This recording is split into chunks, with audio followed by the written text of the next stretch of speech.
Clive Barker's Undying was created by DreamWorks Interactive and released in 2001 for the PC as well as the Mac in 2002.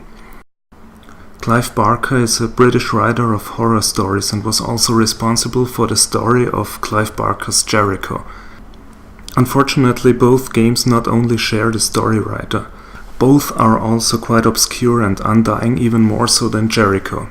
GameSpot even nominated Clive Barker's Undying as the best game no one played in 2001. So, you're Patrick Galloway, a war buddy of Jeremiah Covenant. Jeremiah's family is cursed, and Patrick is asked to look into the matter. The game is in its roots a first-person shooter, but actually more based on exploration. Unfortunately, exploration means trying to open doors and hear stuck or won't budge way too often, which makes the game actually quite linear with only a few rooms to explore off the rails.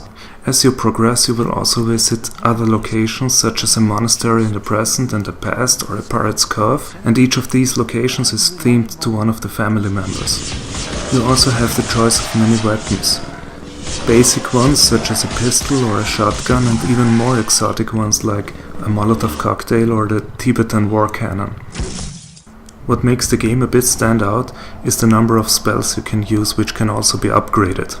Especially the Scry spell is worth mentioning, which lets you see hidden things and events of the past, which helps flesh out the story a bit. The game is based on the Unreal Engine, and the technology was quite impressive for its time. Unfortunately, the graphics are really dated by now. While the pixel art of even older games like Monkey Island still has its charm, the low resolution of textures and lack of polygons, especially on the character models, makes the game look pretty bad, and the basic lighting that was available in the Unreal Engine back then is nothing to write home about either. This game would be amazing with current technology such as the Amnesia engine, and in fact, someone even started a mod for the Amnesia engine, which was unfortunately abandoned.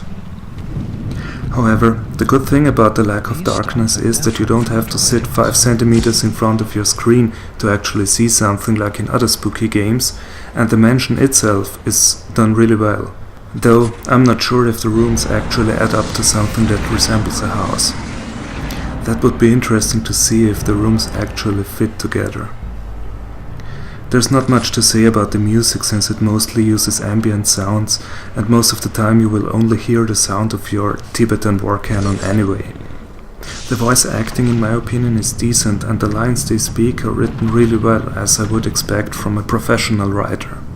Unfortunately, the audio quality of the spoken dialogue is lacking, and the character animation during these cutscenes is also basic.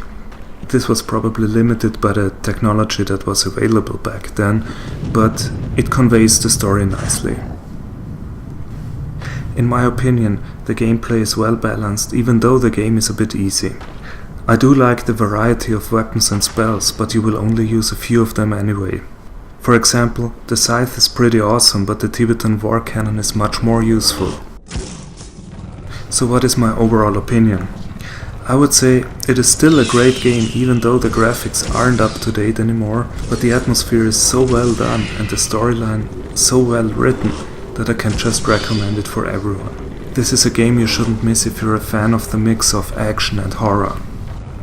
Unfortunately, I haven't seen this game on goodoldgames.com or Steam, but you may be lucky on Amazon or eBay.